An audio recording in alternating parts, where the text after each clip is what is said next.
네, 오늘은 In Times of Trouble, 어렵고 힘들 때 이런 시리즈 설교 19번째 시간을 맞이했습니다. 오늘은 지금 우리가 서 있는 이 자리, 이런 제목으로 함께 은혜를 나누도록 하겠습니다. The place where we now stand.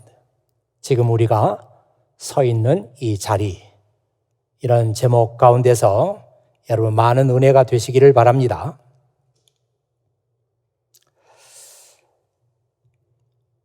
바울은 오늘 말씀에서 예수 그리스도에 의해서 또 믿음으로 우리는 지금 우리가 서 있는 이 은혜의 자리에 들어와 있습니다.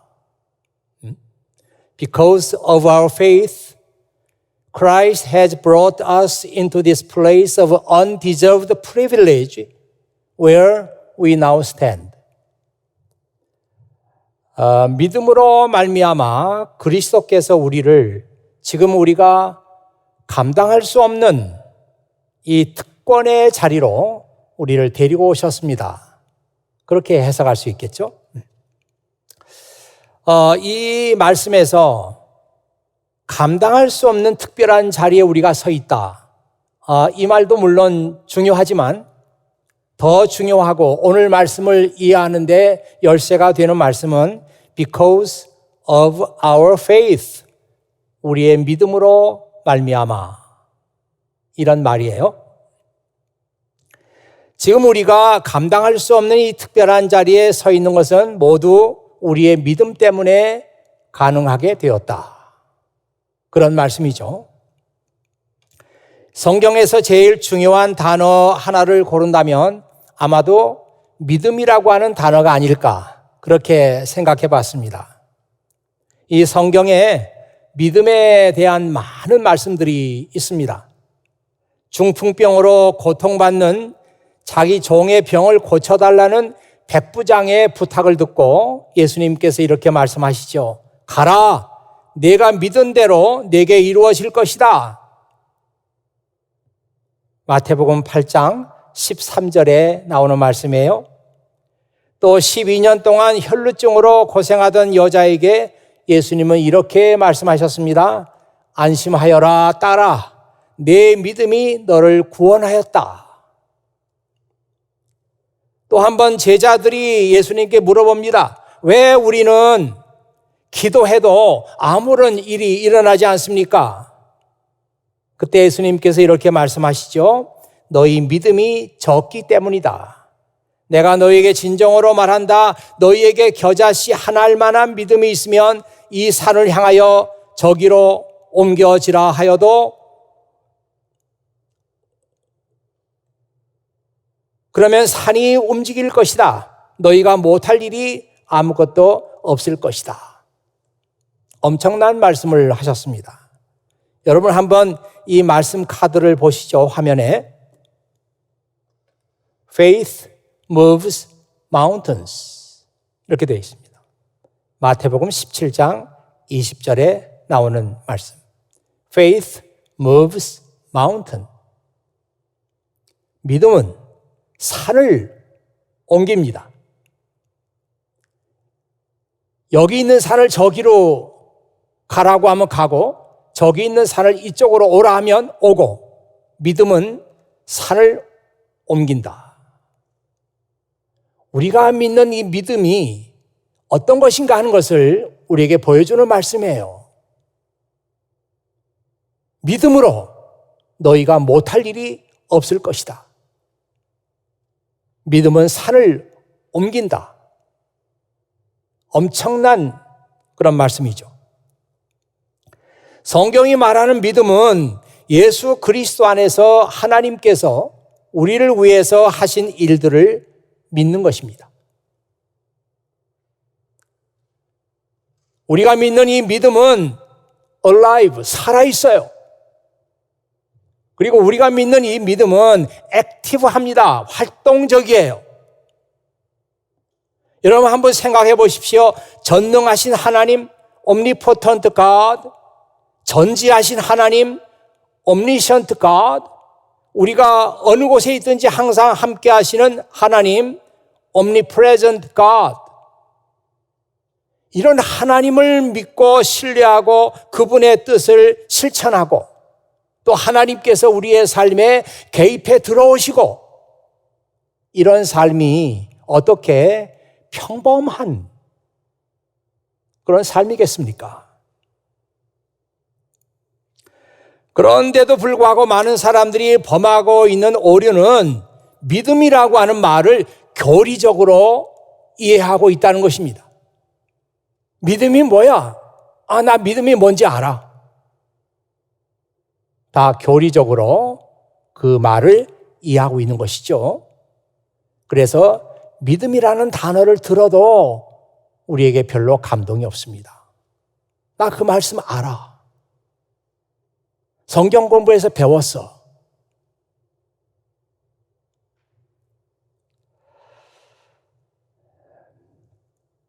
제가 척 프리만이라고 하는 그 목사님의 글을 허프포스트에 올라온 것을 봤습니다. 그래서 그 말씀이 너무 좋아서 제가 여러분에게 그 말씀을 소개하려고 하는 것이에요. 이렇게 되어 있습니다. Noun faith is a form of mind control.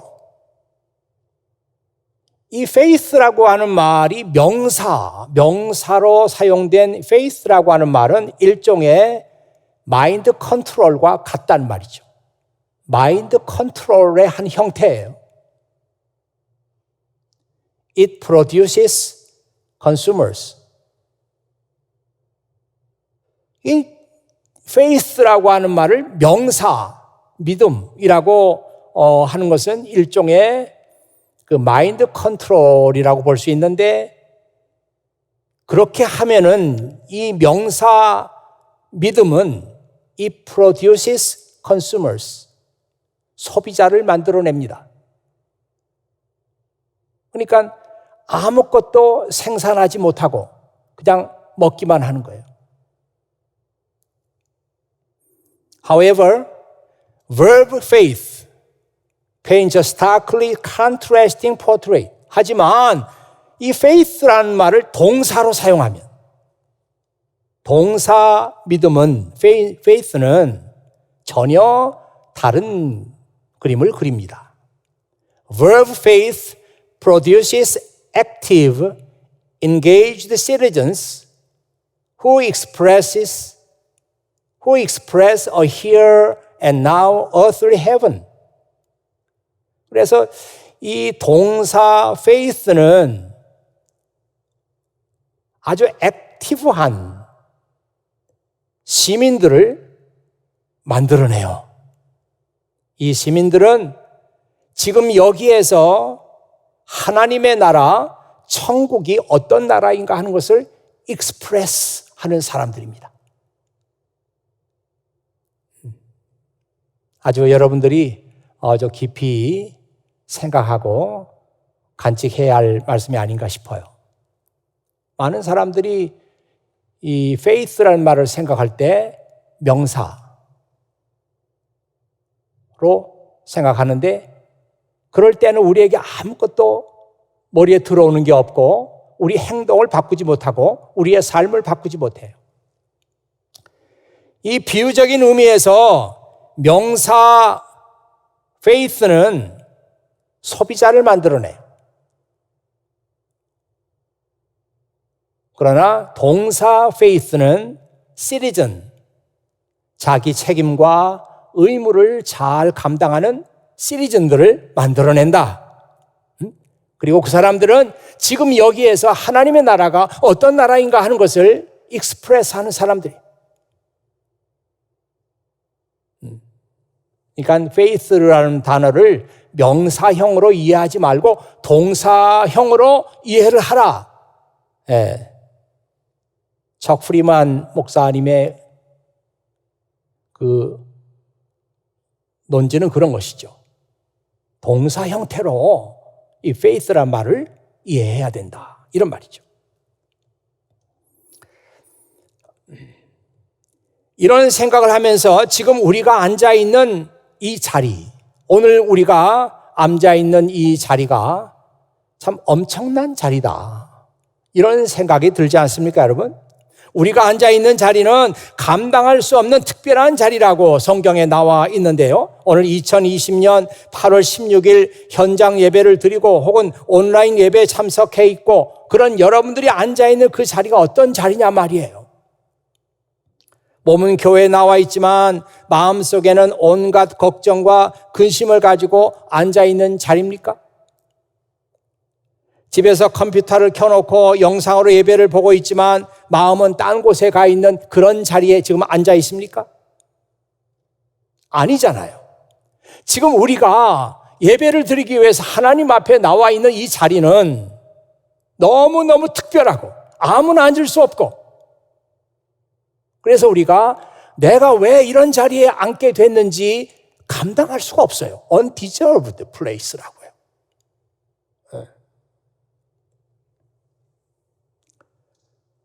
우리가 어떻게 이런 자리에 앉게 되었느냐 하면은 예수 그리스도 안에서 하나님께서 하신 일들을 다 믿고 받아들이는 그 믿음을 가졌더니 그 믿음 때문에 because of our faith 이 믿음 때문에 우리가 오늘 이 자리에 앉아 있게 됐는데 이 자리는 정말 특별한 자리라는 것입니다.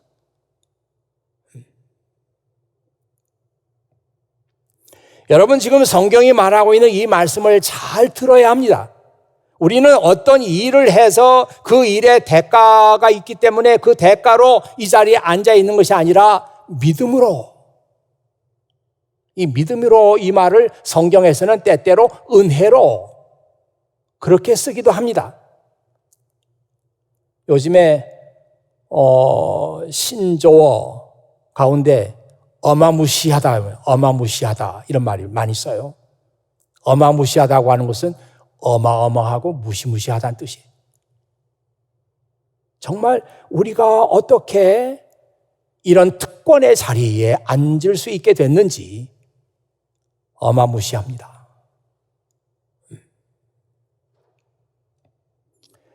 바울은 오늘 말씀에서 이 일을 이렇게 말하고 있습니다. 그런데 그리스도께서는 우리가 아직 죄인 되었을 때에 우리를 위해서 죽으셨습니다. 이로써 하나님께서는 우리를 향한 그분의 사랑을 나타내셨습니다. But God showed His great love for us by sending Christ to die for us while we were still sinners. 우리가 여전히 하나님께서 만일 그 아들을 보내주지 않았더라면 지금도 우리는 still sinner로 살 거예요. 그런데 그리스도를 우리에게 보내주심으로 말미암아 하나님께서 우리에게 대한 great love를 보여주셨어요. 그리고 그리스도는 우리를 위해서 죽으셨습니다. 이 말씀은 우리가 그리스도를 믿기 전에 어떤 자리에 앉아 있었고 어떤 상태에 있었는가 하는 것을 우리에게 보여주는 것이죠. 우리는 죄인의 자리에 앉아 있었습니다, 과거에. 우리는 그리스도를 알기 전에 하나님의 사랑을 알기 전에 우리는 다 죄인의 자리에 앉아 있었어요. 다시 한번 여러분에게 말씀드립니다. 아까 믿음이라는 단어를 들어도 마음에 큰 감동이 없듯이 우리가 죄인의 자리에 앉아 있었다고 하는 이 말을 들어도 우리에게 큰 감동이 없어요.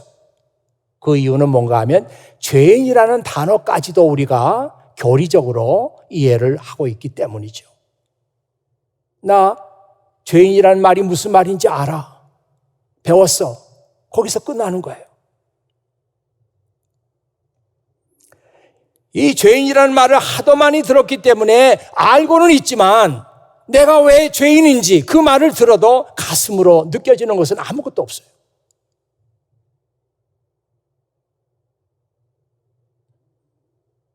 제가 만일 시간이 많이 있다고 하면은 이런 작업을 좀 해보고 싶어요. 우리가 알고 있는 수많은 그 성경적인 용어들, 머리는 알고 있지만 가슴으로 느껴지지 않는 그런 문제를 한번 다뤄보고 싶어요. 죄인의 삶이 얼마나 비참하고 얼마나 심각한 것인지 한번 들어보시겠어요? 나라와 나라 사이에 전쟁이 일어나고 개인과 개인 사이에 싸움이 일어나는 이유는 서로 이해관계가 충돌하기 때문입니다. 서로 바라는 게 달라요. 서로 추구하는 게 달라요. 목표가 달라요. 가치가 달라요. 그러면 나라와 나라끼리는 전쟁을 합니다.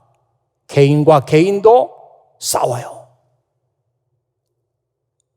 성경은 말하기를 우리가 예수 그리스도를 알기 전에는 하나님과 원수로 살았습니다. 여러분 그 말씀 아시죠? 로마서 5장 10절에 나오는 말씀이에요. 내가 예수님 알기 전에 우리 모두는 다 하나님의 원수로 살았습니다. 하나님의 적으로 살았다는 거예요. 하나님의 생각하는 것이 다르고 우리가 생각하는 것이 달라요.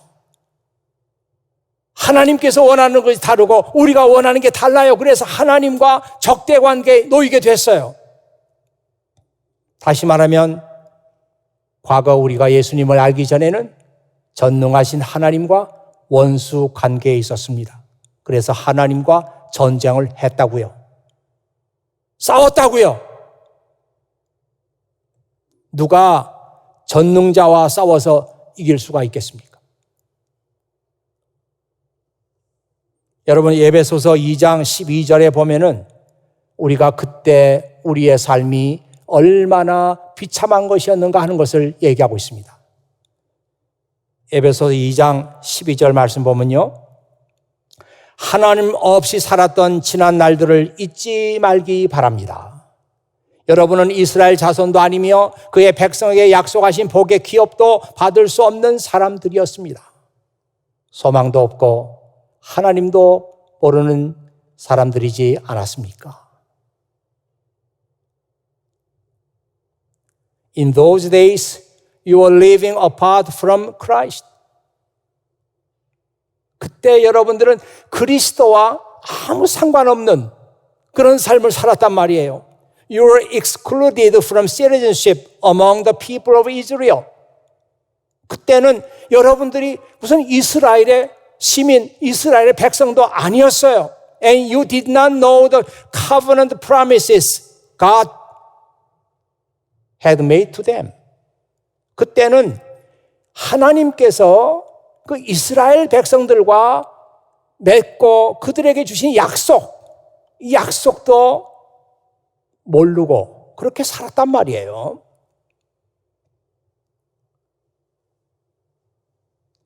You lived in this world without God and without hope. 야, 저는 이 말씀을 읽으면서 가슴이 그냥 무너지는 것 같은 그런 생각을 잠깐 해봤어요. 과거에 우리가 하나님의 에니미로 살고 하나님과 적대 관계에 있었고 하나님께서 원하는 게 다르고 내가 원하는 게 달랐고 그래서 우리는 하나님과 전쟁을 하고 있었어요. 그때 우리는 어떤 삶을 살았는가? You lived in this world without God. 하나님 없이 살았었고 without hope. 희망도 없이 살았어요. 이게 죄인의 삶입니다.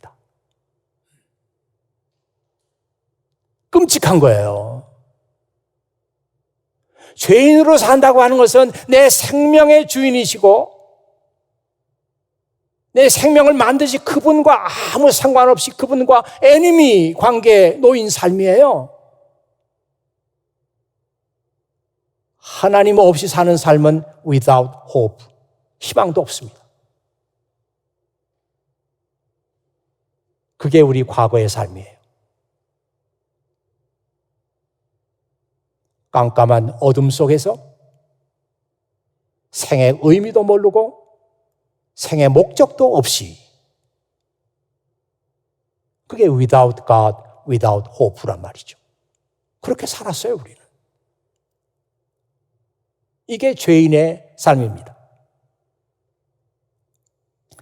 이런 우리를 하나님께서 용서해 주시고 받아주셨어요. 하나님께서 그 아들을 우리를 위한 대속물로 지불하시고 우리를 하나님의 자녀로 받아주셨습니다. 아무나 다 하나님의 아들로 받아주신 게 아니라 누구든지 그를 믿는 자는, 누구든지 하나님께서 그 아들을 통해서 하신 일들을 믿고 받아들이는 사람은 하나님의 자녀로, 하나님의 백성으로 받아주셨어요. 그러니까 우리가 과거에는 하나님과 애니미가 돼가지고 하나님과 전쟁을 했었는데, 우리가 예수 그리스도를 믿는 그때부터 하나님께서는 우리를 받아주셨어요. 우리는 이제 하나님의 애니미로 사는 게 아니라 하나님의 팀 안에, 하나님과 같은 팀으로, 하나님이 원하시는 게 있고 내가 원하는 것이 같아요. 하나님이 바라는 게 있고 내가 바라는 게 있는데 그게 같은 거예요. 이렇게 우리는 하나님의 팀 안에 들어오게 됐어요.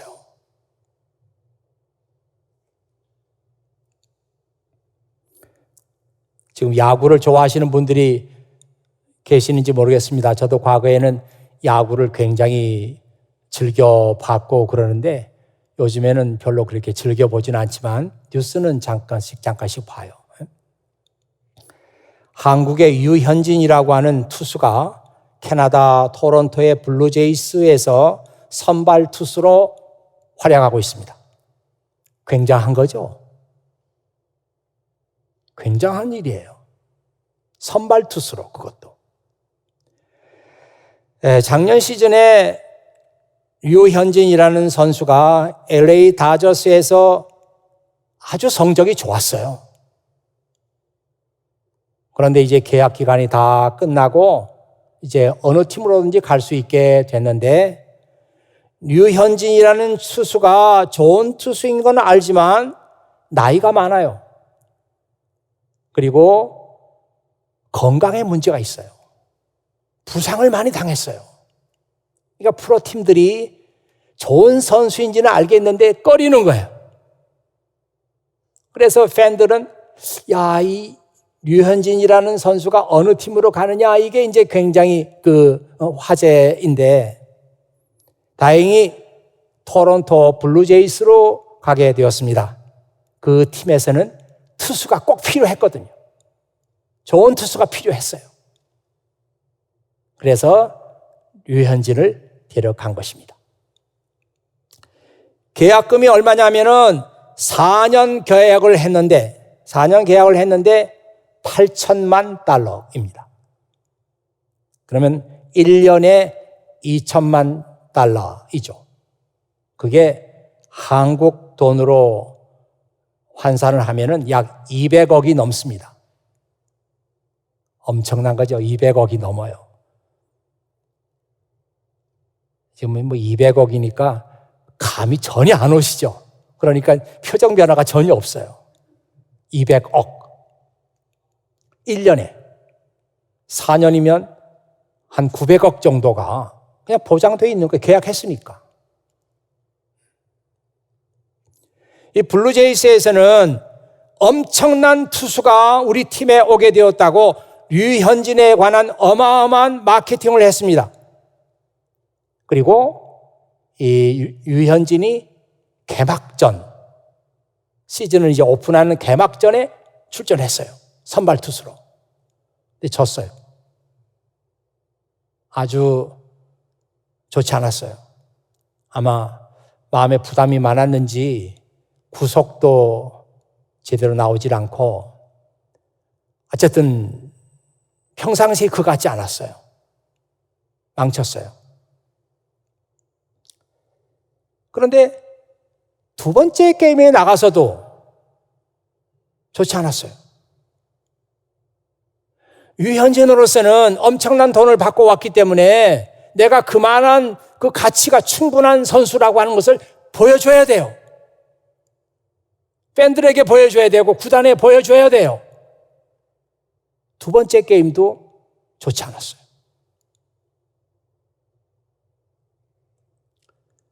2패를 하게 되죠. 세 번째 게임에서 좋았어요. 이겼어요. 그리고 네 번째 게임까지 나갔는데 네 번째 게임에서는 아주 잘 던졌는데 구원투수가 잘못해서 게임을 이기지는 못했어요. 자기는 잘 던졌어요. 한 점밖에 주질 않았으니까.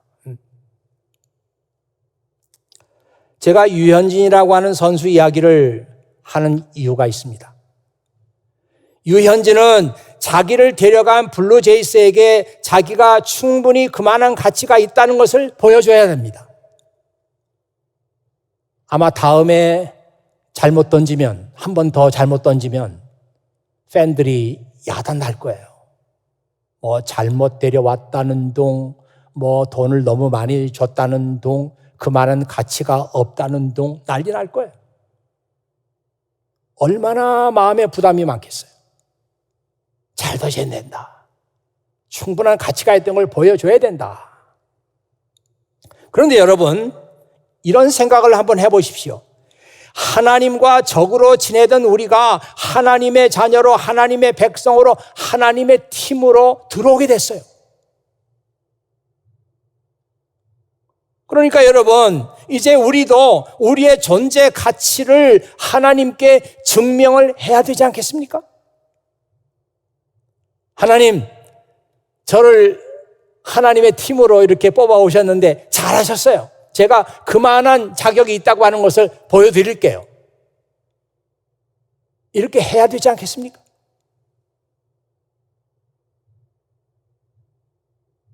여러분, 이 말씀을 들으면서 맞아, 우리가 그만한 사람이라는 걸 배워줘야 돼, 이렇게 생각하는 분이 계신다면 죄송합니다만은 그런 분들은 아직 복음의 핵심을 꿰뚫지 못하고 있는 것입니다.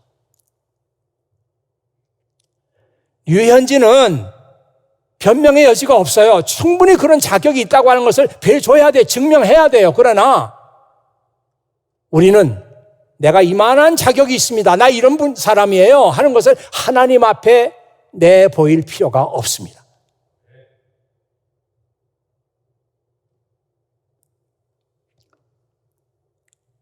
그 얘기가 지금 5장, 로마서 5장 1절에 나와 있는 것입니다. 우리가 믿음으로 의롭다함을 받았으므로 우리는 우리 주 예수 그리스도로 말미암아 하나님과 함께하는 평강을 누리고 있습니다. 이 말씀이 보여주는 건 뭐냐면 이제 우리는 하나님과 계속해서 믿음의 관계에 있어야 되고 계속해서 우리는 하나님의 은혜 속에서 살아가야 된다는 거예요. 하나님과 계속해서 펠로우십을 나누고 계속해서 우리는 하나님의 은혜 가운데서 살아가야 된다는 것입니다. 그리고 하나님의 팀 안에서 우리는 계속해서 as undeserved people, as undeserved people로 우리는 계속 남아 있어야 돼요. 언제까지? 끝까지.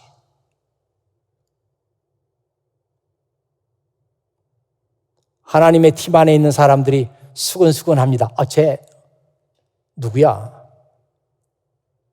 하나님의 팀으로 들어온 사람을 얘기하는 거야. 쟤 누구야? 최근에 우리 팀으로 들어왔잖아. 저런 애가 어떻게 들어왔지? 믿음으로 들어왔다 그러잖아. 우리도 다 그렇게 들어왔잖아. 이게 복음의 핵심이에요. 너도 그렇고 나도 그렇고 하나님의 팀 안에 있는 사람들은 다 믿음으로 지금 들어와 있습니다. 우리는 계속해서 저는 자격이 없지만 제가 믿음으로 하나님께 나왔습니다. 저는 자격이 없지만 하나님의 은혜 가운데서 살아갑니다. 이런 고백을 언제까지 해야 돼요? 끝까지 해야 됩니다.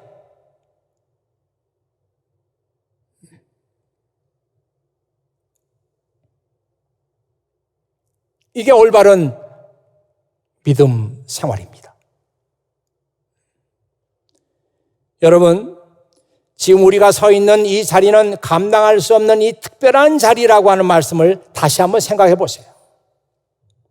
this place of undeserved privilege where we now stand. 이 stand라고 하는 말을 가만히 보면요. stand가 뭐예요? 서 있다, 서다 이런 뜻이잖아요.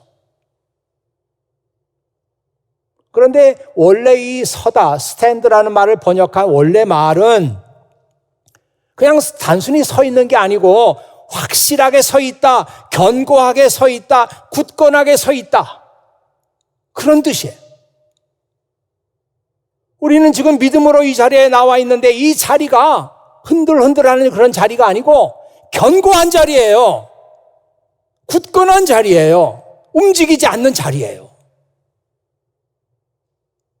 그리스도께서 여러분을 이 자리로 데려오셨어요.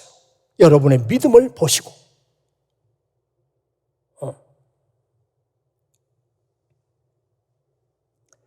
지금 우리가 서 있는 이 자리는 외부의 어떤 상황이나 압박이나 어떤 문제 때문에 흔들리는 그런 자리가 아니에요. 바로 그 말씀이 오늘 읽은 말씀 가운데 나오고 있지 않습니까? 우리는 하나님의 영광을 소망하며 즐거워합니다. 우리는 환난을 당하더라도 즐거워합니다. 그것은 환난이 인내를 낳고 인내는 연단된 인품을 낳고 연단된 인품은 소망을 낳는다는 것을 알기 때문입니다. 환난을 당해도 어려움을 당해도 핍박을 당해도 어떤 문제에 내가 봉착한다고 할지라도 우리는 흔들리지 않아요. 우리는 하나님의 영광을 소망하면서 즐거워합니다.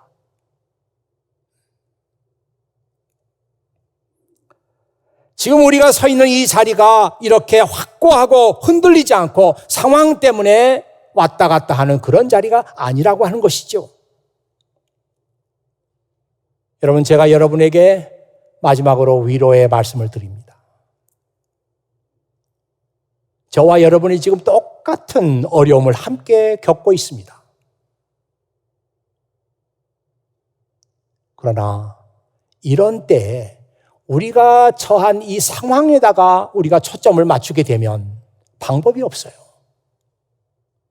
우리가 처한 이 환경, 여기에 우리가 눈길을 두게 되면은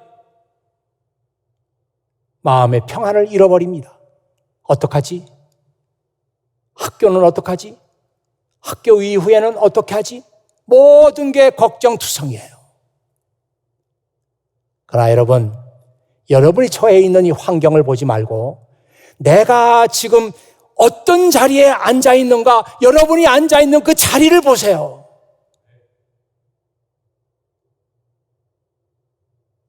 그 자리는 결코 흔들리지 않는 자리입니다. 여러분이 앉아 있는 좌표를 보세요. 좌표. 제가 지난 언제 외국 영화를 하나 보다가 주인공이 지금 어디에 있습니다. 근데 비행기가 그쪽으로 와야 돼. 정확하게 와야 돼요. 그러니까 연락을 해서 자기 좌표를 알려주는 거예요. 동쪽으로 얼마, 서쪽으로 얼마, 북쪽으로 얼마, 남쪽으로 얼마 좌표를 딱 알려주니까 비행기가 그 시간에 정확하게 그 자리에 오는 거예요. 픽업하러. 여러분이 지금 앉아있는 이 자리, 좌표 분명히 알아야 됩니다. 그리스도께서 이 자리까지 여러분을 데려오셨어요. 이 자리는 결코 흔들리는 그런 자리가 아니에요. 지금 여러분이 서 있는 이 자리, 안전한 자리이고 견고한 자리예요. 상황을 보면은 여러분의 마음이 불안합니다. 흔들립니다. 그러나 여러분이 지금 내가 어느 자리에 앉아 있지? 이 자리를 보면은 이 자리가 결코 흔들리지 않는 자리라는 것을 알게 됩니다. 오늘 로마서 5장 1절부터 읽은 이 말씀이 지금 어려움을 겪고 있는 우리 모두에게 하나님의 위로와 소망의 말씀이 되기를 주의 이름으로 축원합니다. 기도하겠습니다. 아버지 하나님 감사합니다. 때때로 우리가 예배를 드리고 이 예배당에 나와 앉아 있지만 이 자리가 얼마나 복된 자리이고 이 자리가 얼마나 특별한 자리이고 이 자리가 얼마나 감당할 수 없는 은혜의 자리인가 하는 것을 잊어버리고 우리 주변을 바라봅니다. 지금 팬데믹으로 말미암아 수많은 사람들이 죽고 있고 언제 이 상황이 끝날지 전혀 감이 잡히지 않는 그런 시간들을 보내고 있습니다. 집에서 답답하기도 하고 교제가 그립기도 하고 비즈니스도 어렵고 무엇 하나 우리 마음대로 되는 게 없습니다. 이런 생각을 하면은 내가 어느 자리에 앉아 있다고 하는 것도 깜빡 잊어버리고 불안에 떨고 염려가 되고 걱정이 됩니다. 아버지 하나님, 우리 흩어져 있는 FKCC 교우들, 온라인으로 또 현장에서 예배드리는 사랑하는 주의 교우들, 오늘 이 로마서 말씀을 읽으면서 아니구나, 내가 지금 앉아있는 이 자리는 흔들리지 않는 자리로구나, 이 자리에 앉아있으면 되는 것이구나,